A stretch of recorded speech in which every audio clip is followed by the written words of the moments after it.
Hello, hello, hello, hello, hello, hello, hello, hello, hello, hello, hello, hello, hello, hello, hello, hello, hello. Hello there. Hello. Hi. Hi there. Hello. Oh look, we're live. That's good. Hello. I'm gonna post this up before I actually get into the into the meat of the situation, the meat and potatoes as well. Oh yeah, I could do with some. I think I'll have. I'd give anything for a glass of ice cold water. All right. You can have a plastic bottle of caramel flavored soda because apparently caramel flavored soda is a thing in Croatia. So hello, hello, hello, hello, hello, hello, hello, hello, hello, hello, hello. Good afternoon, Interdimensional Lizard. Rather spirited discussion between Stephen J. James and his surrogate mother. I'll just post this here in the thing and talk a bit about this. And one of the things, they were going from topic to topic without pause. It was very hypnotic. Captain Jean-Luc Picard of the USS Enterprise. Captain Jean-Luc Picard of the USS Enterprise. One of the things that was taught, it was just mentioned in passing. I don't know what the gist of the matter was. Was it an argument of the royal family does or does not have any power? I don't know. Let's just do a poo on the roof of this Volkswagen. It was a mention of Huawei. Huawei, which is the, well, like with all things in China, it's their government's telecommunications company. And there were some legitimate concerns, well, there still are legitimate concerns over, we're not sure if we want a potentially hostile, I say potentially hostile because China's a bit inscrutable, but you could say even if you're like quite, refugees welcome, China is a foreign country and they probably put Chinese values first and foremost ahead of British values. Or let's be more specific, the United Kingdom's values. So it could be, I think, a fairly conservative thing to say. Probably don't want Huawei to install a 5G network in the United Kingdom because who would it primarily be serving? And it probably would end up. Hang on, just a minute. I will talk about the soup later, because I am the resident soup man, and that's besides the point. We're talking about 5G networks and why you wouldn't want a foreign country to necessarily. Okay, it's run out of fuel. Right, I'm gonna just mute that because we don't really need the sound of a two-stroke engine in the background. Now, this goes into the subject of the thing. In the 1940s, and with some experiments before then, it was understood that you could use radio waves to see things, and that's why we get the is it an acronym? Radio. What does radar stand for? Let me get that up for a minute. Radar. Let's find the definition. It's a radio location system, yeah. But what does the term radar mean? The term radar was coined in 1940 by the United States Navy, an acronym for radio detection and ranging. Okay. Right. I see. Okay. Yeah, so radio detection and ranging. Radar. Which was it's the most, and that I think is a good way to start things off because it's like, well, look, you got this radio, you send out pulses, and then you can detect things, and already, like 30 years on, in the 1970s and onwards, there was this thing called Doppler radar, and Doppler radar was great because what you could do with it in addition to like scanning like aircraft and giving them vectors and a very easy to understand screen, you don't really need to train somebody so that they could say, oh yes, I see things on this screen, because you've got rotating radar and you see blips, and then you can see the blips moving. They leave traces on the phosphorus, and it's a cool little thing, because it's like, oh yeah, I can see, this blip is moving and it's moving in this position relative to me. With Doppler radar, it allowed meteorologists to say, well, there's the cloud formation, and we can tell like relatively how dense the cloud formation is, because the denser it is, like a thunderstorm shines up quite brightly on radar versus a few wispy clouds.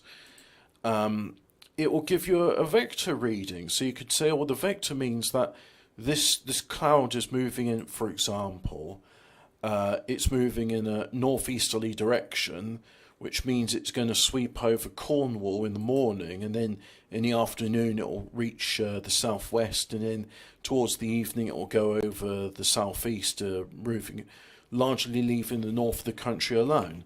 So that's how, from the 1970s onto the 80s onwards, Doppler radar has allowed meteorologists to predict and track courses of weather. Now, it's all well and good, saying like, well, yeah, well, that's just two-dimensional stuff. How do we get to 3D? Well, already there's a number of ways to do it. If you've ever played with one of my favourite toys, which isn't really a toy, but we call it a toy because, well, is the 3D Viewmaster. And the 3D Viewmaster is brilliant, because what you do is you take a stereoscopic photograph, and a stereoscopic photograph is just, you take a photograph of something, but you take two simultaneous photographs of it with a bit of spacing between the left and right. And if you want to make the stereoscopic image like almost really stereoscopic, you make the left and right lenses farther apart than you would the humans' left and right lenses of their eyes. And if you want to make something which it's a realm of photography which, unfortunately, due to its nature, is really not appreciated that much. And I know there's some photographers which will make an animated GIF where they'll quickly flip back and forth between the left and right image, and that means you can see the three-dimensional image without having a 3D Viewmaster. But the best way to do it without any flickering is to have the two things side by side in a 3D Viewmaster. And I would say 3D Viewmaster because it gives you a much better view than looking into a screen. You could argue, oh, well, actually, if you use a projector lens, but then you're dealing with some technology which is quite expensive in comparison to... why am I very thirsty? I've been drinking. Oh, you know what? The soft drink is primarily like fluid, so let's just drink all of it. Drink all. Let's see what happens. Any blue indicator means there's water content. Any beige indicator indicates solid content, or content which isn't water, because when you drink alcohol, the yellow content of it denotes the alcohol. So 3D imaging. Right. So using visual spectra, you can quite easily, due to the way our eyes work, make a three-dimensional image. All you do is you just take two pictures side by side, and that works. And so it's a way to do this. Now with microwaves, it's a bit different, mind you, but it's still the same sort of process. You use your radio waves, you bounce them around an object, be it a room, a building, a town, and then when the pulses come back, you can analyse them. Now, due to it being the space year of 2023 AD, we have vast amounts of cheap processing power, and so you can make you quite easily, without much expense, you can make a three-dimensional image, a real-time three-dimensional image, like one would see with using a camera or your eyes, or of a place. But the advantage of microwaves is they're not constrained by visible light. So where we would get barriers to that, yeah, well, you get barriers like brick walls and other things that are opaque to visible light. You can't see through them. You can with microwaves. Brick walls are fairly translucent to microwaves. I mean, if they weren't, you wouldn't be able to get a mobile phone signal inside your house. So the 5G, it's not, oh, it'll be better reception and it'll be faster. Yes, those are consequences. That's not the main goal. The main goal of it is you have this panopticon. The panopticon being this prison where all prisoners are being surveilled continuously and there's nowhere to hide. So with a 5G system, you have a way of making a real-time, three-dimensional imagery of anywhere that's within range of a 5G signal. And where somebody's got a mobile phone on them, you can say, well, that there is a relay. It will help to amplify and focus the 5G signals. And the interesting thing about that, and I'm not saying this is what's going to happen, but if I was like designing this 5G system, it's like, oh, okay, you want to surveil all people at all times wherever there's a 5G signal, I would go so far as to say, well, I think we'll have sufficient resolution in the system that you could monitor. You could use it like an EKG system, an electrocardiogram. You could monitor the minute electrical pulses in people, because bear in mind these 5G systems, not just that, but the mobile phones, which will be 5G systems, they have a plethora of sensors in them. Have you ever looked at what sort of sensors you've got inside your phone?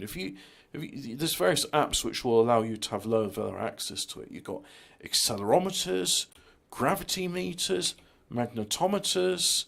You've got near field communication, which is a form of induction loop, and effectively, you've got technology which Cold War spies and doctors would have been salivating over decades ago, and we've got it in the palm of our hands. And you can get one of these things for as little as less than £50, and they work and they're on all the time. And even if you turn them off, they're still on.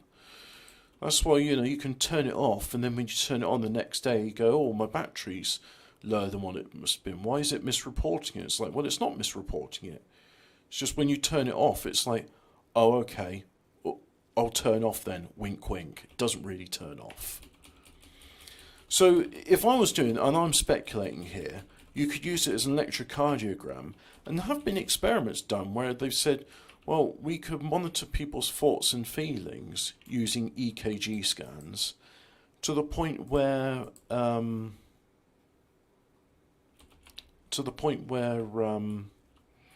just thinking, where do I want the placement of this, you see, because I've got my head on a spike. I know, I'll do it slightly out. There we go. Yeah, that'll be good. It doesn't have to be straight angle this time. So you could use these not just to monitor where people are, but you could use them to monitor where people are thinking. And if you're at a stage where you can sort of scan people's thoughts, what if... And I know some people say, oh, you're just being schizophrenic here. What if you could transmit feelings into people? What if you could transmit feelings, you could transmit thoughts, you could potentially transmit voices, although I know that's done with ultrasound, not done with microwaves. I'm sure there's a system where you could use microwaves beamed towards someone and it produce audible frequencies. Even if it's just an auditory hallucination, it could be enough. So it's a very powerful tool, and I think really the argument over the 5G thing was, I think it's inevitable. The question is, who's going to be the one that's holding it? Right. So I've done the tech bit now. I've done the bit which I thought would be quite good, and I'll just do a reply at. Let's make sure he's mentioned in on it, although he's probably gone for a walk or something. Let's watch. This is pertinent to your ADHD stream. There we go. So I'll keep it brief. I'm a bit disappointed that Claire didn't answer the questions on saffron chicken, saffron rice, Persian chicken. Is it haram or not to put bits of meat inside falafel? I really think, as a woman, she should have been answering these questions, and I don't see how I can support secular Quranism if she's not going to make me a kebab. So a bit disappointed in that, Claire. Really, you're not addressing. You're indulging your own grievances rather than addressing the legitimate questions regarding secular Quranism and who's going to put food on the table. Because it looks like I'm going to have to cook for myself now, and I'm a bit disappointed because so far it all seems a bit esoteric and abstract. It's not really of benefit to me, is it? It's not putting food in my belly. And some people might say, "Oh well, Hobbit, you're just being facetious. You're just being the soup dragon." And okay, you could say that, but really, what is more important than food? Like they say, and I think quite legitimately so, civilization is 3 meals away from collapse. And frankly, I don't see in secular Quranism, there's not enough talk about the food, and there's not enough talk about how we're going to get the food, and what about the future of food security. And in Muslim countries, I don't really see them being good conservators of food. They waste terrible amounts of it during Ramadan. They waste more than what they eat, some of them. They're gluttons. Some of the most obese countries in the world are predominantly Muslim places like Kuwait and Iraq. You think, how can Iraq be an obese country when they're so... how can I be dehydrated when I've been... Oh, well, that's the problem. Like the Kuwaitis and the Iraqis, I've been drinking Coca-Cola and I haven't been drinking water, so on it. Let's go and get some pure virgin water and stop this dehydration in its tracks. But yeah, I said my bit. 5G probably does fry your testicles and probably does other things. I mean, I know they say it's non-ionizing radiation. Like, oh, non-ionizing radiation, yeah, it's like a cuddle, innit? It's like a cuddle. There's no way non-ionizing radiation is going to cause people to have their DNA strands unravel, like with terrible ionizing radiation. But I think I'd beg to differ on that one. Look at this. Well, finally, my water balance is being addressed, and now I think I need to address the real pressing issue of today, which is it's lunchtime. It is lunchtime for me. I'm hungry, so I think I'm going to have some chicken tikka, some potatoes, and vegetable masala. I think that will do me. That will do me quite well. So, right, I said my piece. If other people want to talk about this or say where are your citations, I'll be quite happy to talk about that as well. But now go away.